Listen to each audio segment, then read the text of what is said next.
Okay, sorry, I forgot my mic again. But we're just going to do a video on C2 adding geometric vectors, and we're talking about airplanes. We've done this exact problem in class, I think, already, but I just didn't feel like making up a new one, so I'm just going to explain it in case you're having trouble understanding it. We've got an airplane flying at an airspeed of 500 kilometers per hour on a heading of 40 degrees. 150 kilometer per hour wind is blowing from a bearing of 120. Determine the ground velocity of the airplane and the direction of the flight. Okay, so here's what we got going on.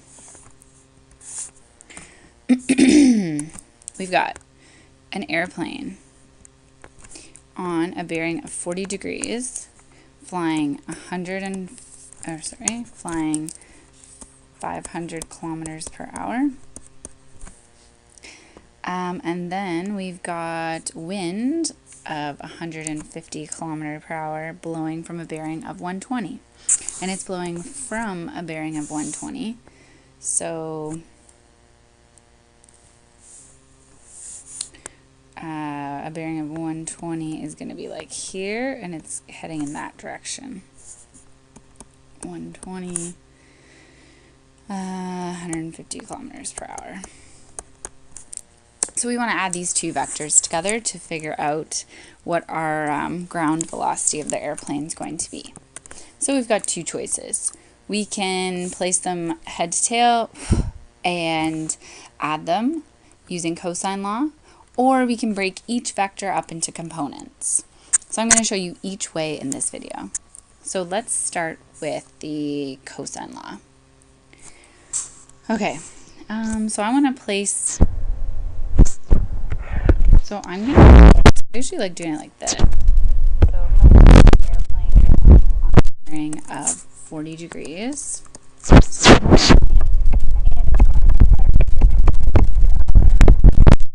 then I'm just going to draw myself like a little north, southwest thing here for my wind.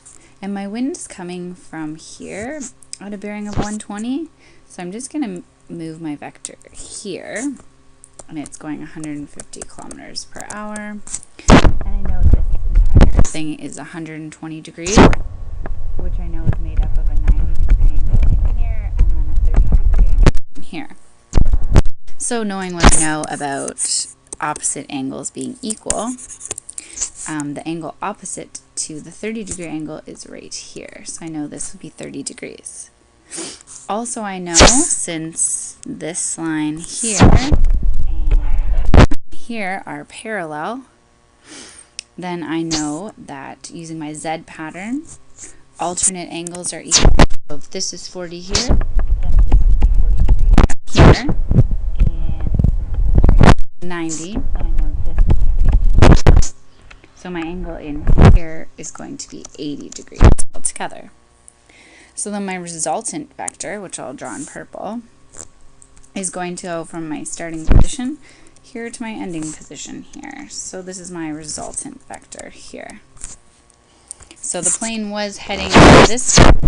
The red arrow, the wind is going to push it a little bit farther west. Okay, so first thing we want to do is find the magnitude of the resultant vector. And we've got a triangle going on here with the red, blue, and purple arrows. And the triangle is not a 90-degree triangle. We're going to have to use the cosine law to figure it out. So I know my two lengths are 500 and 150, so I'm just going to do cosine law. So 500 squared plus 150 squared minus 2 times 500 times 150. P.S. I'll give you the cosine law formula on the test in case you need it. Okay, sorry. Cos, and then the angle in between those two sides is 80, so cos 80. And if I do all of those calculations, I end up with, you know what? I'm just going to do this all in one step. I'm going to have to square root that at the end. So then my final answer is going to be 4 kilometers per hour for the resultant vector. So that's going to be the speed of my plane. I want to figure out what direction my plane is going. So that's going to be this angle in here, theta. I want to know that angle. So I'm going to use the sine law to help me figure that out.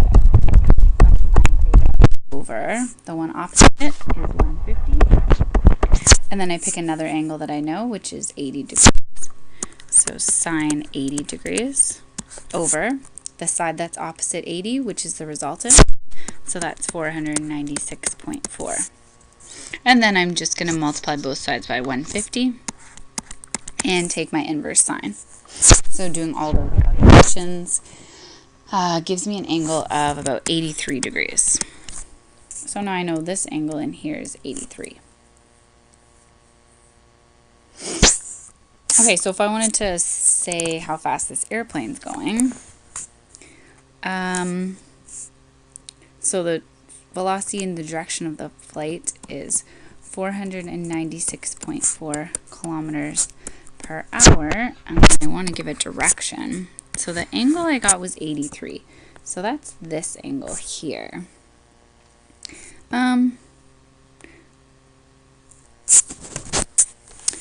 Okay, sorry, you know what? I kind of messed up. If you've been doing these calculations, I just messed that angle up. So sorry. It's because I did this a different way than I did it in class.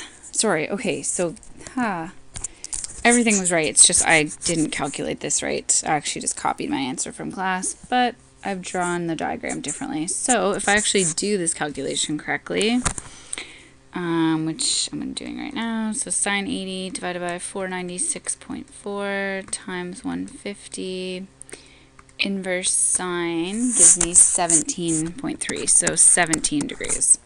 Okay, because I was looking at that and I was like, how could that possibly be 83? Okay, got it. That makes more sense. 17. Okay, cool.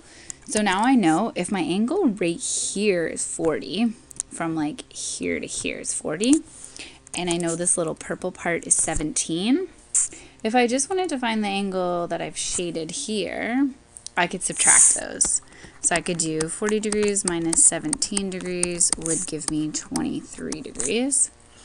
Because now it's nicer to say, so now I can say north 23 degrees east. Because that 17 is just the angle inside this triangle, so that's kind of hard to use to describe my bearing. So if this is my actual resultant vector, it's nice if I can find this angle in here. Okay, so that's my final answer using cosine law. Now I'm doing the exact same question, and I'm going to show you how to use components in case you don't know how to use that. Honestly, I kind of prefer components. It's actually a little easier, I think. You know, I'm to draw such a crazy diagram. Okay, so using components, we just take each vector separately and then add it. So we've got the plane, which we know is flying on a bearing of 40 degrees at 500 kilometers per hour. Just put that up here. So using components, we're going to try to figure out what the x and y component of that vector is. And we know how to do that. So I'm going to call this the velocity of the plane. And I know that it's going to be, for my x component, it's going to be 500 cos. And I just need this angle here. So it's always good to use the angle between the positive x-axis and the vector. So that's going to be cos 50.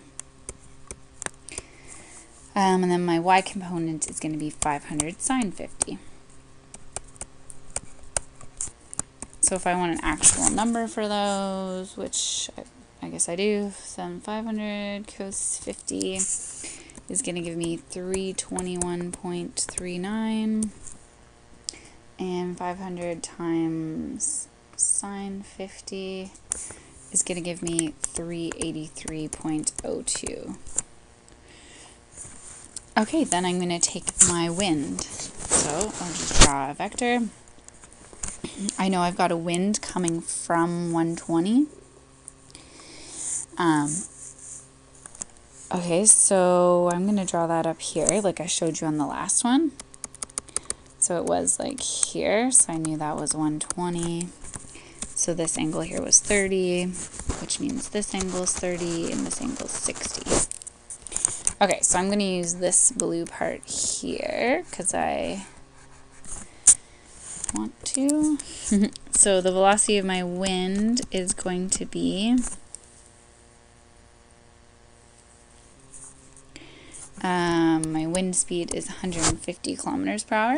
So I'm going to do 150 cos 150. And the way I'm getting this 150 angle is, remember I said it's good to get your angle between the positive x-axis and your vector. So between the positive x-axis and my vector, I know this angle is 90 and this angle is 60. So 90 plus 60 will give me 150. Another angle that I can use is I can do this, and I can get my x and y components here using the 30-degree angle. But the only thing you have to watch out for is you just have to make sure you know that this vector here should have a negative x component and a positive y component because it's in that quadrant there. And it just takes care of it if you just use the angle from the positive x to your vector. That takes care of itself. Okay, so 150 cos 50 and then 150 sine 150 is going to give me the component. So 150 times cos 150 is negative 129.90. And then 150 times sine 150 gives me 75. So now I've got my two vectors, and now they're algebraic vectors. So if I want the velocity of the plane relative to the ground, let's just call that the resultant velocity vector. Then I can just add my x coordinates and add my y coordinates. So I've got 321.39 plus negative 129.9.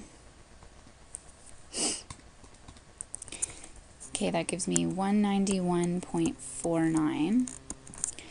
And then I've got 383.02 plus 75 gives me 458.02. So that's my resultant vector. If I want to know the magnitude of it, then I can figure out the magnitude by just doing Pythagorean theorem.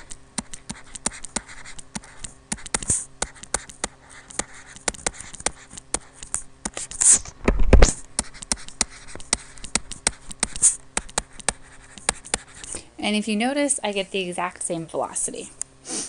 So perfect. And now it's even easier if I want to figure out the angle, the bearing that my plane is on. Well, I've just broken it down into components. So I've actually just figured out my resultant vector is 191.458. So it's going to be in that direction some way. So I know this is 191. And then this part is 458. So if I'm looking for this angle here,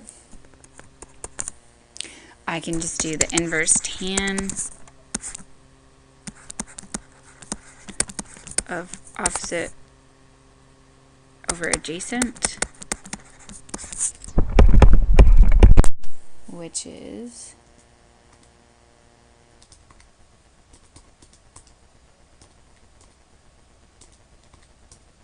that gives me 67 degrees. Awesome. So now I know this is 67 degrees, and if I wanted to find this angle up here, it would be 23, which is perfect. So I get the exact same answer as using cosine law, and I kind of like this one better. Okay, so that's adding geometric vectors.